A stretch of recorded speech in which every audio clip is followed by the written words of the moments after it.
আসসালামু আলাইকুম। কেমন আছেন সবাই? সবাইকে মাহে রমজানের অনেক, অনেক শুভেচ্ছা রইলো। আশা করি সবাই ভালো আছেন। এই তো দেখতে, দেখতে রোজা চলে আসলো। রোজার মধ্যে ঘরে যে যারা থাকে মহিলা, এদের আসলে অনেক কাজ বেড়ে যায়। তো কাজকে সহজ করার জন্য আমরা মহিলারা কিছু পন্থা অবলম্বন করি। কাজকে সহজ করার জন্য, কাজকে তাড়াতাড়ি যেন করতে পারি। এর মধ্যে একটা বিশেষ যেটা আমার কাছে মনে হয়, ইফতারের আইটেমগুলা বা ইফতারের যে আমরা যেই আয়োজনগুলা করি, সেগুলা যদি আগে থেকে প্রিপারেশন নেয়া থাকে, তাহলে কাজটা অনেক, অনেক সহজ হয়ে যায়। আমি আসলে কখনো ওইরকম কোনো প্রিপারেশন নেই না। এবার মেয়ে বলল যে, "মা আসো ২ জনে মিলে কিছু তৈরি করে রাখি, যাতে ইফতারের আগে চটপট করে রেডি করা যায়।" তো যেই কথা সেই কাজ।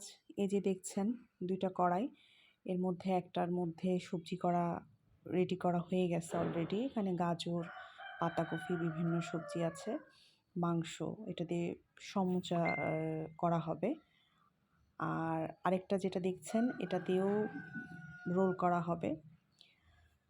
তো ১ম এ যেটা দেখলেন সেগুলো তো আপনারা অবশ্যই চিনতে পারছেন। সেগুলো ছিল চিকেন বল।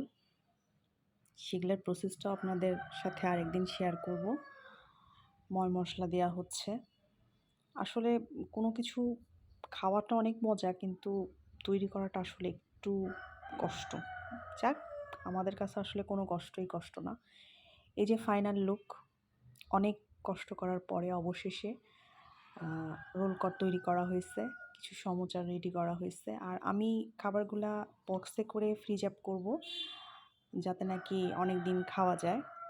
আর এজন্যই বক্সকে আলাদা, আলাদাভাবে একটা বক্সে রোল, একটা বক্সে সমুচা এভাবে আলাদা করে সংরক্ষণ করছি অনেকদিন খাওয়ার জন্য।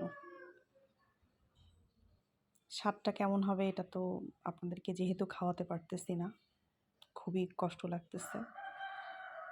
নেক্সট টাইম সবার দাওয়াত থাকলো।